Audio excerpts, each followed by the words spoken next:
Yeah, so there's some pretty impressive Starship stuff going on right now. I don't know if it's concerning. I don't know if I would go as far as concerning. I don't know how to feel about this because something's busted, something's broken, without the fact that like everything always breaks with Starship. Everything needs to be fixed all the time, right? Like everything needs to be I shouldn't say fixed. I should just say it's an iterative process, right? Like everything is an iterative process with SpaceX. If you believe in iterative processes or processes, and you believe in that sort of ideal way of building a rocket, the SpaceX ideal way of building a rocket, then this is great. And for me, this is great. I'm a software engineer. So like iterative process is the way to go. If something breaks on a Starship, not a big deal. You just fix it up. And you put it back out there, and then you launch the thing, or you find something else that's broken, and then you fix that, or whatever. It's just an iterative process. There's a million things that could go wrong with a Starship, and if one of them goes wrong, a million things go wrong, basically. So you can't launch the thing if one thing's wrong. If there's a million things have to go right for it to launch. So as of right now, there is a pretty wild thing happening about an hour-ish ago. Ship 28, by the way, has been moved off of the booster. So Ship 28 is on the orbital pad right now, just hanging out, chilling, not doing anything.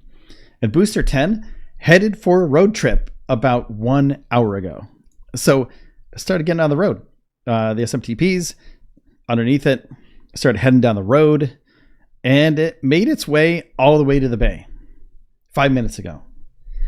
So what do we take from that? We all know that SpaceX is always working on something with Starship and with the booster. They did a fit check the other day, stacked up the ship on top of the booster, and then they destacked it, fixed a couple things, put it back up, was going for a full wet dress rehearsal. That didn't work out too well. And then they went for a second wet dress rehearsal, didn't work out too well. So now they took it back to the bay, and we're hoping that everything's okay with Booster 10. And hopefully that everything can be fixed that needs to be fixed. It's probably an internal plumbing kind of thing. Maybe they're getting some readings, some sort of data from, they have a couple experiments on this one too. So I think there could be some things with the booster itself. We don't know exactly what it is. SpaceX hasn't released anything quite yet about what could be happening with the booster. So we don't really know everything that's going on. And we can't even speculate because we're not inside the booster. We don't know what's happening in there. And we haven't had any word from SpaceX engineers or Elon or anybody like that. So all we can say is something's wrong with the booster, and they're refurbishing something, and maybe again, it's always a gasket, right? It's always like some sort of gasket is leaking. So it could be a gasket. Something could be leaking, and then they'll put it back out in the world, put it back up on the stand, and then also put the ship back on it. And there we go. But we do have some hints. Okay. So this is where it gets, where the rubber meets the road. So we had a road closure revoked for today between 8 a.m. and 8 p.m. 8 a.m., 8 p.m. could have been any sort of testing, wet dress rehearsal, whatever it is. But they revoked that. Closure revoked. Highway 4, Boca Chica Beach are now open. February 22nd, though, 2 days from now, there's a possible closure 8 a.m. to 8 p.m. So whatever it is they're doing with Booster, they think that there's a possibility that they could get it back stacked and ready to test again February 22nd and February 23rd, or February 23rd. Because it's not going to take 12 hours to get down the road. So they don't really do a road closure anymore. They used to do road closures when they were moving the boosters and the ships, but then they proved that they can do it responsibly. And basically all that has to happen is cars move over to the side of the road when the boosters are coming through. They make sure that everybody's safe. And then when it goes by, that's cool. And then it takes a couple minutes to get by. It's really slow, but it's fine. And then they go down the road, and then you're good. They put it in the bay, or they put it on the stand, and then you're good. Now they don't close the roads at all. It's great. Before, you would just have, they would close the whole road between the launch facility and the building facility, like the production facility. And I was stuck there a bunch of times. I was like, oh, they're going to move something today? And there was like a road closure from like noon until 5. So I had to like wait at the production facility for 5 hours to do anything, because I had plans to like go live stream from the ship, or, you know, whatever was down there at that point, whether it's the 420, basically, ship 4 or ship 20 booster 4 at that point. So old school Starship for me. Now, February 23rd, 8 a.m. to 8 p.m. That's just basically a backup date for the February 22nd one. Now, there's also this February 20th, 12 p.m. to 3 p.m. thing. And that, I don't think that's been revoked yet. Yeah, time delay. So, but we know what that is. That's transportation operations on Highway 4. That could have been for the booster. Looks like it was for the booster. That's so it looks like they already kind of knew, but I don't know if that's true. Like, because it was issued on the 16th, right? So please be advised that on February 20th, we'll be conducting transportation operations 12 a.m. to 3 p.m. Sorry, 3 a.m. So that's a different one. I was wrong. So 12 a.m. to 3 a.m. So they're going to transport will take approximately 1 hour. So maybe this is February 16th. So they probably had something else planned. Maybe they're going to be moving a ship to the yard. There's so many pieces of hardware down there now. You don't know what's going to be moving. You really don't. Like, we could guess all we want, but could they be moving a booster out of the rocket garden? Could they be moving something out of the bay to the test facility nearby? We don't know. Like, could this be for the ship to come back to the bay? Ship 28. It's possible. It's totally possible. I don't think it's going to be the ship, though. I really don't. I think it's going to be something that they already had planned. So, I mean, they were planned it on the 16th. So it's been a while before, in between now and then. So they had this all planned out. Me and Mrs. Hip went to Savannah for our 10-year anniversary. It's so pretty. Hip, did you go to Tybee Island by chance? That's pretty sick. Staying parked, going to watch the Falcon mission. Oh, nice. That's cool. R-Dub, much love. Not worried about all the problems at Starbase or Starship because it is not liftoff time, and I know in my heart when that day comes, hoping in March, 3 week, all those problems will be solved. Okay, yeah, same here. I'm not really worried about it. I'm not worried about it at all. I know this is just a process that SpaceX goes through with every ship and every booster. It's not this one in particular. There's been so many times that we thought they were ready. We were like, oh, let's go. Like, this is it. They're going for it. And then like 10 minutes later, like the ship unstacked from the booster. Then what do you do at that point? You go, well, now what? You just wait for it. So at that point, you go, okay, that's cool. Whatever. You got to do your thing. So, we know that SpaceX is working hard. We know that SpaceX is on top of stuff, and they will fix whatever's in there that needs to be fixed. And if they can't fix it, they'll scrap this one and just move on to the next one. Do the series of static fires, all the cryo tests, etc., for the next booster if this is unfixable. But because it's stainless steel, and because it's not like it's not very delicate inside. Like, there are electronics that are delicate, but it's a system. Like, it's an engineering system. So whatever they need to do, they're going to do it in the next few days. And then they're going to get back out on the road, and they're going to, get back on that highway, jump back on that horse on the 22nd. Hopefully we're going to see a move back with the booster before then so they can stack it up. And then, probably do a cryo test or, some testing just to make sure everything works right. Possibly cryo test. I'm not sure. They're probably going to do a full wet dress rehearsal on the February 22nd or 23rd. So keep that in mind. There's another thing, like, we always have to look at this, the TFRs, but it's not going to happen. I'm just saying that right now. Not to be a bleak person, but it's not going to happen. They're not close to ready. They haven't done the full wet dress rehearsal. And then after that, they have to destack, and then they have to arm it. The FAA also has to approve of them for the flight. And then once the FAA approves of them, it'll come up on their website, the TFR list, basically showing that, let's see, it basically looks like this, kind of. It'll be like this, where it'll be a little rocket, and then it'll have where the rocket is flying out to.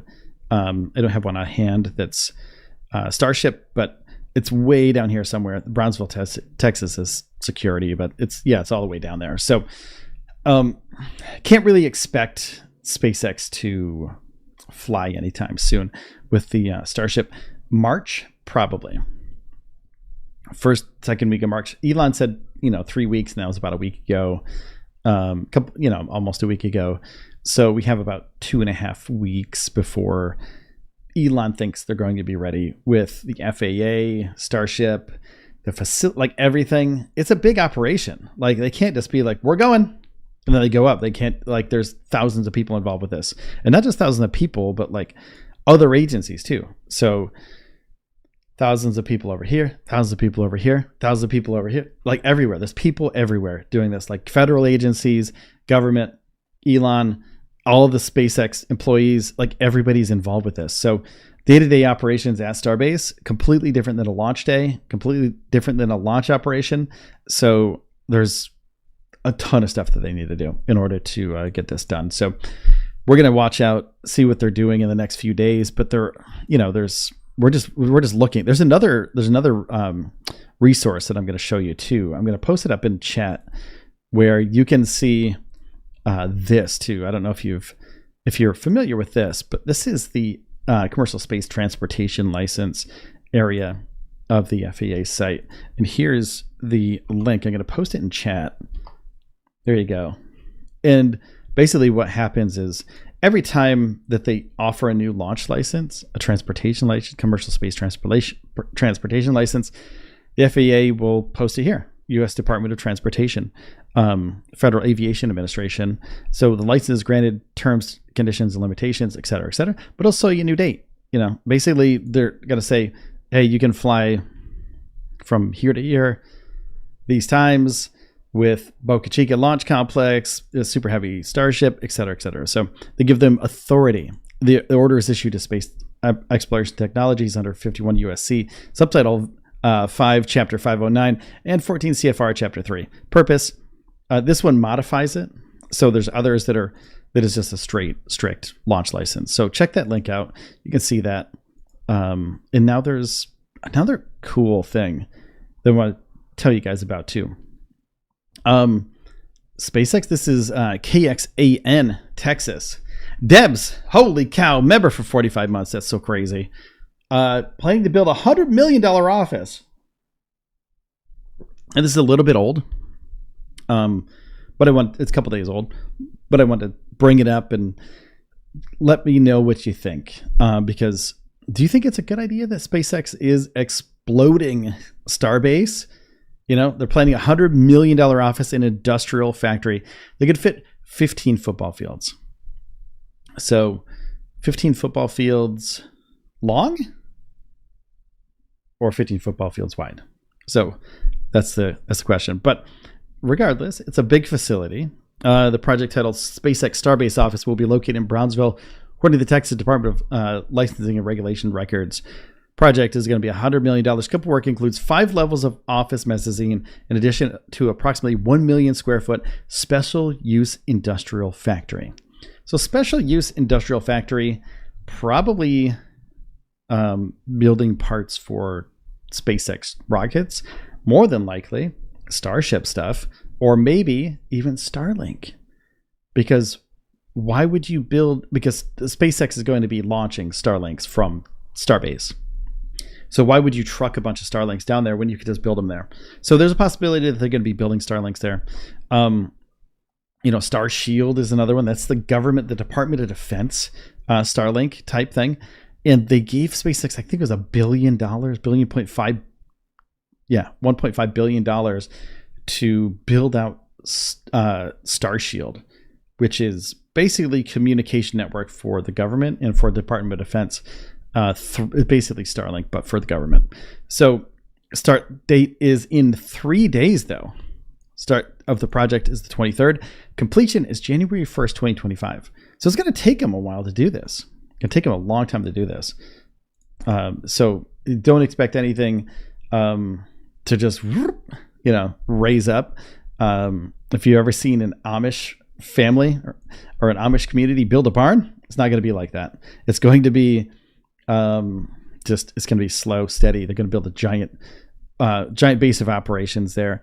They're this is a pretty cool part too. Valley Central reported that SpaceX was planning to open a $15 million shopping center in Brownsville too. There's going to be a grocery store. There's going to be like retail shops, a restaurant, outdoor deck that overlooks the Rio Grande. It's going to be a pretty cool spot.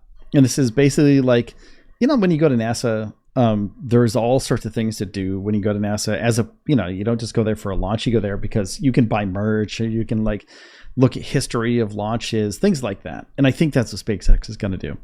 Probably going to have things that you can like touch and feel, like giant grid fins, maybe like at the retail center or something like that, or like at the restaurant. Maybe there's going to be like some cool things that you could touch and feel and like see how big a rocket is. Maybe they're going to put a Starship there. Who knows? Like one of the older Starships that's at like the Rocket Garden right now. Maybe they'll put one up there.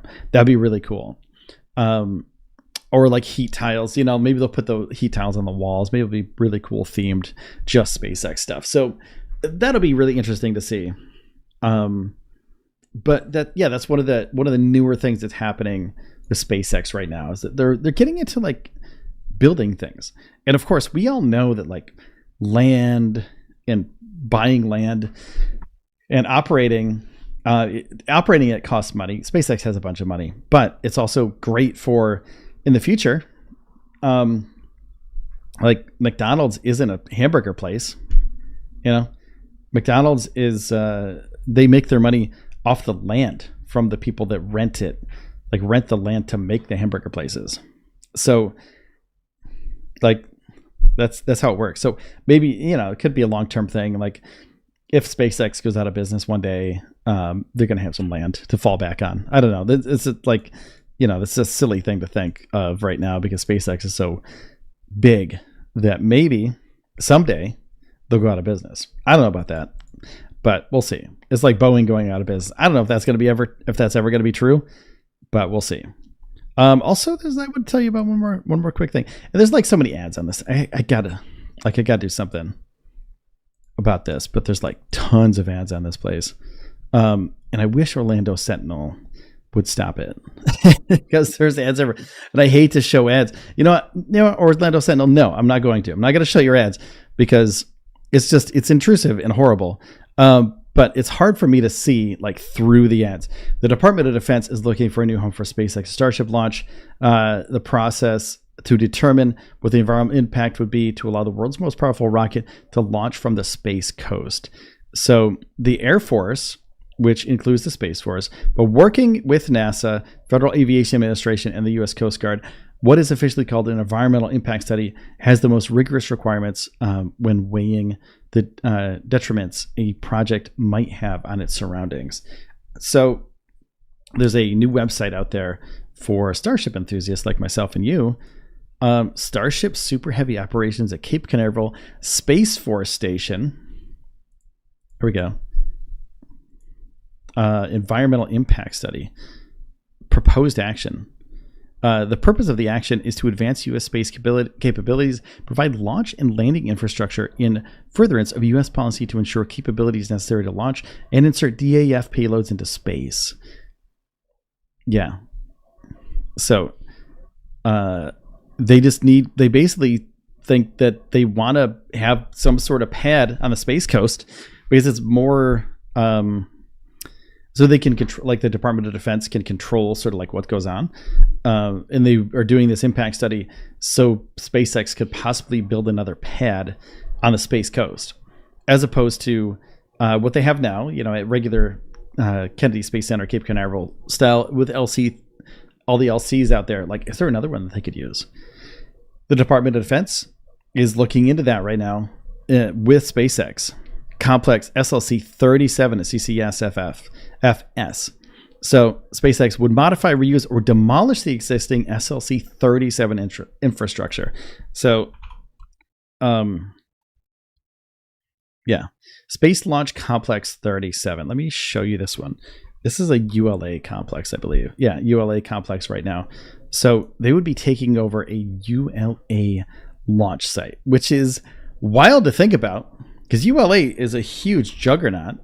And there's no real reason for ULA to keep using this, apparently. 37A is inactive, though. So let me show you this. ULA, this one right here, ULA SLC 37, Launch Complex 37B, and then 37A is inactive. So like 37A isn't really like a pad. Like it's not well put together. ULA, they would probably demolish this high bay more than likely because it's not set up for SpaceX, and SpaceX would do everything kind of in-house. And then we have all the other SLCs up the coast here. So yeah, Space Launch Complex 39B. So this one, ULA 37, ULA SLC 37, would be the one that they would launch these DoD starships from. And like possibly Falcon 9s, I'm not sure which one, but Launch Complex 34. But there's others. So possibly SLC 50 as well. Spot, we're not sure. 37 looks like it's the ideal spot, SLC 37, and then 50 is the alternative. So agencies involved in their responsibilities. The DIF is a lead federal agency. The proposed action would occur on U.S. Space Force property and require real property transfer. So this would be a Space Force property, and SpaceX would be using this property in conjunction with the Space Force to just do Space Force things. They're not going to launch Starlinks from here. They're not going to launch people here to the space station. They're not going to launch people to the moon. It's just Department of Defense stuff. FAA is involved. Coast Guard. The DAF is preparing the EIS, Space Force Starship EIS. If you have any questions, etc., about the privacy statement, practices, and the dealings with this website, please contact Space Force Starship EIS.com. Yeah, pretty crazy, but they do have public meetings coming up. If you want to check them out, there's meeting 1 March 5th, March 6th, March 7th, and I'll leave a link to this in the chat for you because we need to know all this stuff. This is important stuff.